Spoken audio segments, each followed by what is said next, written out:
Buran, o ônibus espacial russo. Antes dos Space Shuttle, não havia nada na indústria espacial que pudesse ser reutilizável. A ideia dos americanos com o projeto do ônibus espacial era a redução de custos. O lançamento do foguete Saturn 1B, que fez parte do projeto Apollo, custava em torno de $6.800 por quilograma. Ajustado para os dias atuais, cerca de $40 mil por quilograma. Pois bem, com a utilização de uma espaçonave que pudesse ir ao espaço, cumprir sua missão e retornar à Terra, realizando esse ciclo repetidas vezes, o custo do lançamento cairia para cerca de $453 por quilograma. Então, na década de 70, a NASA começou a projetar um vai-e-vem espacial, abandonando em parte os foguetes descartáveis tradicionais da época. Este tipo de espaçonave também carregava a esperança de deixar os voos espaciais mais acessíveis, seguros e quase rotineiros. O primeiro deles foi o Enterprise, que era apenas um protótipo para testes de voo e aterrissagem. Em 18 de fevereiro de 1977, ele voou acoplado a um Boeing 747. Em abril de 1981, foi lançado o Columbia, com uma missão tripulada.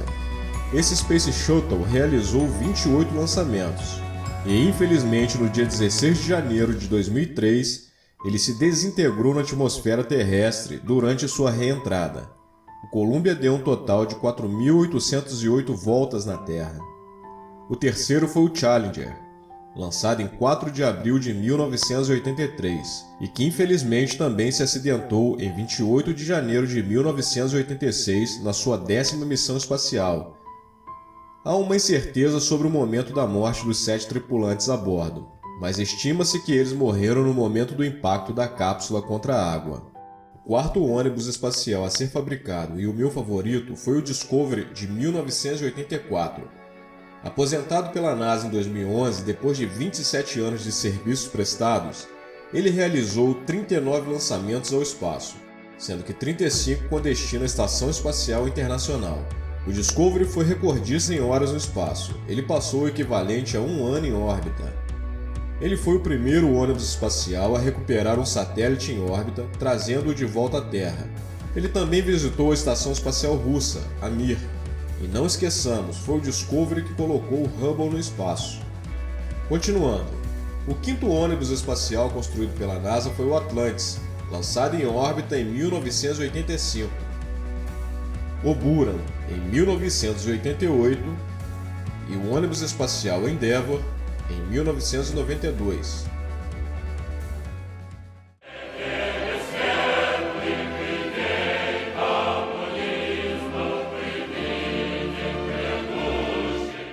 O Buran foi a primeira nave espacial soviética feita em resposta ao projeto do ônibus espacial americano, o Space Shuttle da NASA.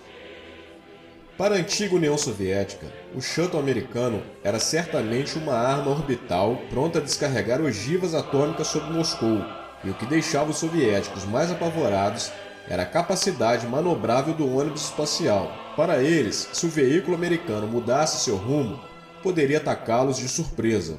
Então o governo soviético, para se igualar ao seu maior inimigo na época, autorizou em 1976 a construção de seu ônibus espacial. A construção do veículo só começou em 1980. Em julho de 1983 foi feito o primeiro teste, num voo suborbital. Nos anos seguintes foram feitos 5 voos e até abril de 1988 foram completados 24 voos de testes. Mas o Buran só teve um único lançamento no dia 15 de novembro de 1988. Ele foi impulsionado pelo poderoso foguete Energia, partindo do cosmódromo de Baikonur, no Cazaquistão. O voo foi totalmente automático e sem astronauta, guiado por controle remoto e pelo sistema de computadores. O sistema de sustentação do ônibus espacial ainda não havia sido testado, o que obrigou os engenheiros a realizarem um voo sem tripulação. A duração dessa missão foi de 1h30, completando 2 órbitas em torno da Terra. O veículo ficou a uma distância de 256 km da superfície terrestre. O curto voo foi o resultado de pouca capacidade de memória dos computadores do Buran. O software estava programado para controlar o lançamento as atividades em órbita e o pouso. A limitação tecnológica da época obrigou os engenheiros a programar esse curto voo, pois não havia memória suficiente nesses computadores para receberem mais instruções de voo. Apesar do primeiro voo não ter sido tripulado, o desempenho da nave causou otimismo no programa espacial soviético. Um importante aspecto técnico a ser citado em relação a esse voo foi o ótimo desempenho do seu escudo térmico de reentrada. Das 38.000 placas ou telhas protetoras de calor, somente 5 se desprenderam do veículo na sua reentrada.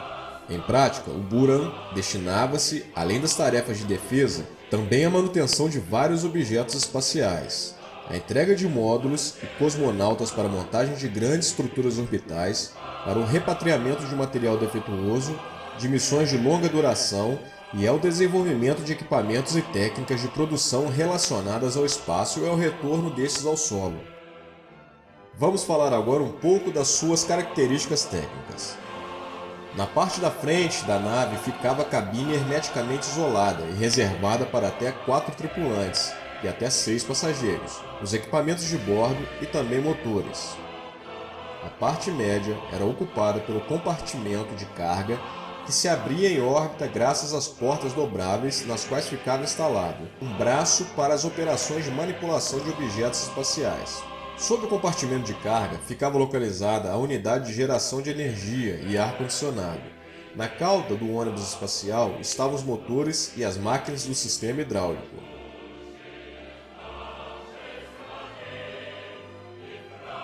Na estrutura do Buran foram usados vários materiais como ligas de alumínio e aço para resistir ao calor durante a reentrada nas camadas mais densas da atmosfera. Toda a superfície externa da nave foi coberta por uma proteção térmica especial construída com fibra de quartzo e podiam tolerar uma temperatura de até 1.300 graus Celsius. Para algumas partes mais críticas como o nariz, borda superior das asas e toda a área inferior da espaçonave, onde a temperatura atingia cerca de 1.500 a 1.600 graus na reentrada, as placas de proteção eram de carbono. Nessa fase mais intensa do aquecimento, formava-se um plasma característico. No entanto, a temperatura de grande parte da estrutura não excedia os 160 graus no final do voo. A estrutura do Buran foi projetada para suportar 100 voos. Embora o Buran parecesse uma cópia do ônibus espacial americano, ele não era. Ele podia decolar e pousar sozinho para voos não espaciais, graças aos seus 2 turbojatos, os mesmos utilizados no caça Sukhoi 27. Ele também não possuía motores para o seu lançamento. Isso era conseguido graças ao seu poderoso foguete energia. Sem os motores de lançamento, a área de carga do Buran era maior do que a do Space Shuttle americano.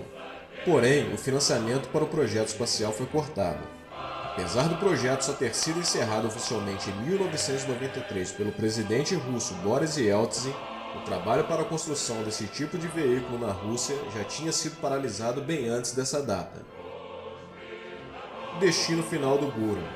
Depois do fechamento do programa, ele foi mantido no hangar MIK-112 do cosmódromo de Baikonur até maio de 2002, quando esse hangar, devido ao sucateamento e ao abandono, desmoronou sobre o Buran e sobre o foguete energia, destruindo-os completamente.